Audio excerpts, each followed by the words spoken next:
A new report from Zillow says renters are finally getting a break this year. Consumer reporter John Matarese explains it's a good time to shop around so you don't waste your money. Good news for renters in Kentucky and Indiana this year. Landlords have slowed down the rate of rent hikes that we've seen since the pandemic, which means that if your rent's going up, this might be a good time to shop around. That's going to hurt me tremendously. Last year, Diamond Trimble, like so many renters, got a letter informing her that her rent was rising from $650 to $1,025, over 30%. Can you afford this? No, I cannot afford a $1,025 rent. Stephanie Blanchard was in a similar pinch. Her landlord moved her low-income apartment to market rate, meaning a $600 rent hike. I'm gonna be honest, I just can't. Could you afford that? I cannot afford that.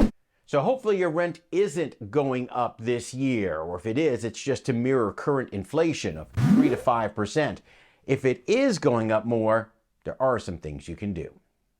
Attorney Nick DiNardo of Legal Aid says they're getting fewer complaints these days about outrageous rent hikes. He says renters are in a much better place to negotiate now than any time the past 3 years. The only thing the tenant can do at that point is negotiate. Legal Aid suggests you explain why you can't afford the rent hike, offer to do some work around the complex to keep your rent down, and finally ask for a few extra months if you need to find a new place.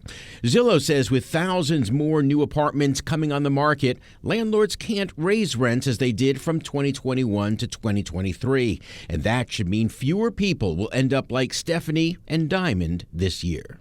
Your best bet this year is to avoid month-to-month leases. With a 1-year lease, you're guaranteed no rent hike in 2024, and that way you don't waste your money. I'm John Matarese, WDRB News.